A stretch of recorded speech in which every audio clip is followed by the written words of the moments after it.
Sarjan Husin sedang mengajar dua buah robot jahat berbentuk telur yang menceroboh penjara milenium. Dia mencuri perhatian mereka dengan menembakkan laser ke arah mereka yang coba memecah masuk sebuah pintu yang terlindung. Lalu, dikejar oleh robot-robot sampai keluar dari bangunan. Sebagai umpan kepada robot-robot itu, Sarjan Husin menyuruh motosikalnya untuk datang ke pangkuannya dan menembakkan peluru berpandu ke arah robot-robot musuh itu.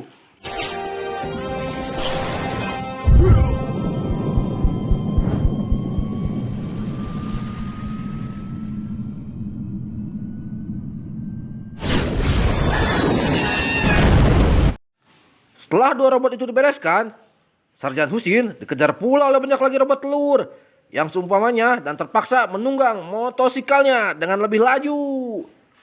Akan tetapi, motosikalnya ditembak di belakang oleh pancaran laser robot musuh sampai hilang kawalan.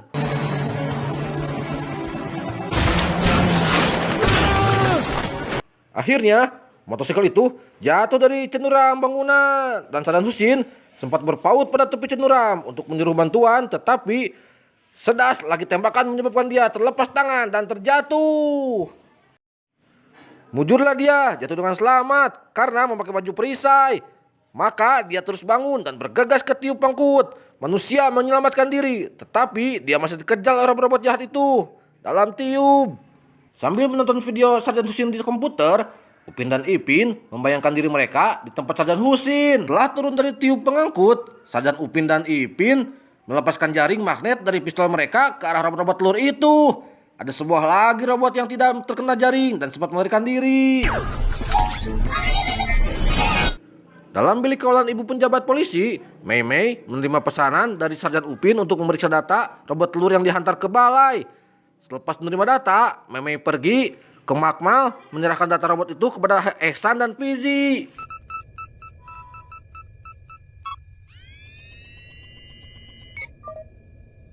Ehsan, Fizi, ada kerja. Sementara itu, di tempat kejadian tembak menembak di penjara milenium, polis beruniform mengumpulkan bangkai robot sementara Sarjan Upin dan Ipin mendapatkan perawatan segera. Selepas itu, dua sarjan cilik itu pergi ke mesin layan diri. Bukan untuk membeli gula-gula tetapi memasuki pintu rahasia ke ibu pejabat polis.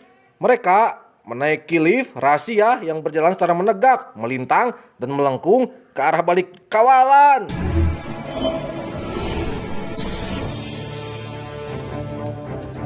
Setibanya di situ, mereka menanya Mei Mei sama ada robot itu sudah diperiksa. Kemudian Mei Mei membawa mereka ke Makmal, di mana Ehsan dan Fiji menerangkan bahwa robot telur itu banyak persamaan dengan robot-robot bidak yang pernah dikeluarkan oleh Dr. Sally.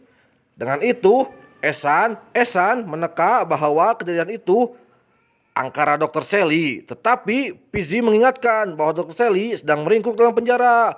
Oleh itu, Sarjan Upin dan Ipin bergegas keluar untuk melanjutkan penyiasatannya.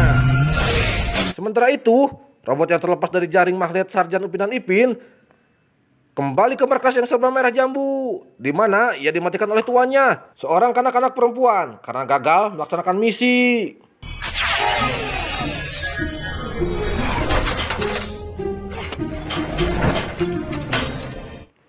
Sarjan Upin dan Ipin tiba di penjara milenium untuk menyoal Dr. Sally. Upin coba menyebut kata lalu apalah itu betul kepada sistem perlindungan, tetapi tidak menjadi karena gayanya tidak betul. Jadi terserah saja pada lain. Setelah masuk, mereka melihat bilik penjara yang serba merah jambu dan berias itu tampak tiada penghuni. Tetapi mereka teringat bahwa Dr. Sally dikecilkan lalu disimpan dalam sebuah sangkar yang terletak di tengah bilik.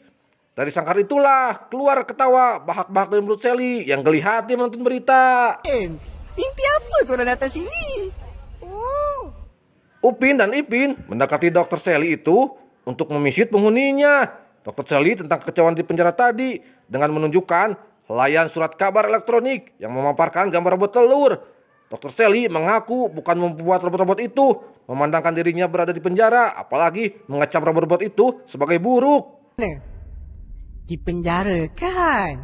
Kau yang penjarakan aku.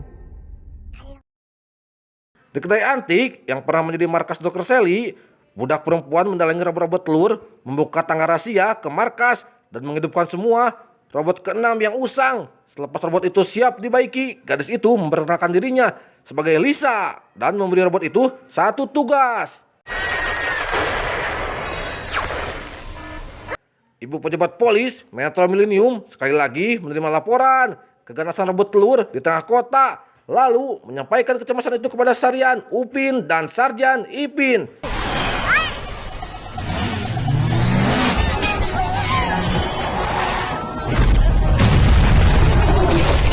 Serta kemusnahan besar yang ditimbulkan oleh robot-robot itu.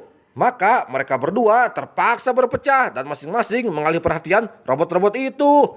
Ipin membuat serangan pertama dengan menembakkan pistol agar untuk melumpuhkan beberapa robot. Akan tetapi perhatian Ipin dialihkan oleh Lisa yang rupawan berdiri di tengah-tengah keadaan huru-hara di kota sampai motosikletnya ditembak lalu terbabas. Nasib baik Ipin sempat melancarkan pistol angin dan menembakkan balas robot-robot yang mengejarnya secara berkejut.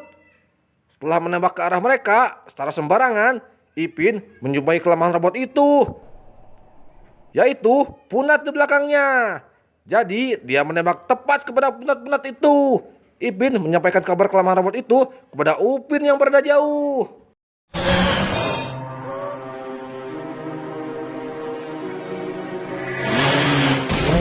Setelah dihubungi oleh Ipin, Upin masih diekori robot-robot tetapi dikejutkan oleh sebuah robot yang muncul dengan tiba-tiba di depan, menyebabkan Upin jatuh dan motosikletnya terhempas pada bangunan ibu pejabat polis. Dengan berpandu pada yang diberitahu Ipin, Upin bertungkus lumus menembak anggota lemah robot itu. Baru menembak jatuh 3 buah, pistol Ipin tercicir karena tertembak oleh gerombolan robot dari belakang, guys. Untuk itu, Upin mengalihkan perhatian mereka dengan hologram dirinya supaya mudah mengambil balik pistolnya. Akan tetapi pistol itu bermasalah karena jatuh tadi.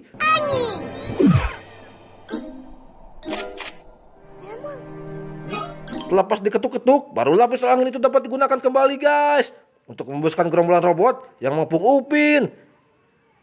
Sarjan Upin dan Ipin bersatu semula sambil dikepung oleh lebih banyak robot jahat, bersiap sedia dengan perisai maya.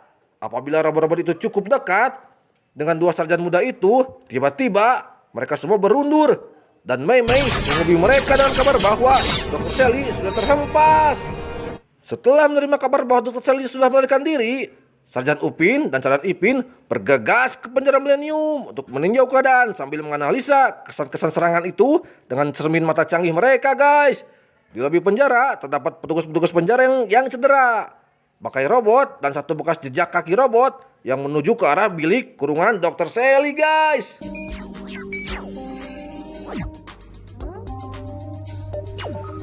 Menurut lahan Ipin, 2 buah robot telur bersama sebuah robot ketam meletupi pintu besar penjara dan mengikuti koridor ke arah balik Dr. Sally. Kemudian, salah satu robot telur bersama robot ketam melalui koridor yang dipenuhi dengan peranti penembak laser. Robot telur itu dihancurkan oleh laser itu, tetapi robot ketam berjaya mengatasi penembak laser itu dan sampai ke sangkar Dr. Sally karena lebih kecil dan lincah, guys. Selepas berjumpa lagi dengan tuannya, robot ketam coba melepaskan Dr. Sally dengan memecah sangkar, tetapi gagal, guys, karena sangkar itu terlalu tebal.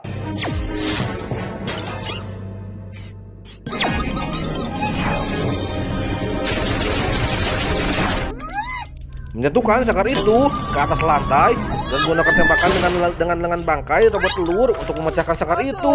Barulah ia boleh membuat tuannya keluar. Dr. Sally bersama robot ketam akhirnya kembali ke markasnya, guys, yang digantikan oleh anak didiknya, yaitu Lisa. Nak keluar orang dari penjara. Banyak kali Lisa cubit. Selepas menegur si Lisa karena lambat membuat kerja, Dr. Sally menyuruhnya untuk membenarkan tubuhnya, guys. Untuk itu, Lisa memubuh cecair pembesar radioaktif ciptaan sendiri pada Dr. Sally. Dan dia berkesan. Dr. Sally kembali besar dan terseduh. Bagus. Tak Ciptaan doktor menggunakan pelasan kunci untuk menghasilkan tenaga. Lisa menerangkan kepada Dr. Sally bahwa dia sedang menggunakan teknologi launcher drone from sebagai ganti kunci engko demi robot yang tahan lebih lama. Berhenti juga. Tapi Dr. Sally berasa teruja mendengar kalimat kecil Lisa, tetapi setelah Lisa menunjukkan robot telur sebagai ciptaan berdasarkan teknologi baru itu kepadanya, dia melenting dan memarahi Lisa. Karena tidak berkenan dengan reka bentuk robot itu. Sampai Lisa menangis, guys. Dokter Sally pun mengobati kesedihan Lisa dengan membujuknya bersama-sama membuat robot besar. Cepatlah, doktor. Apapun, mereka berdua melangkah masuk ke dalam Maknal untuk mengerjakan rancangan jahat yang seterusnya. Kita tak banyak masa dah ni. Buat robot.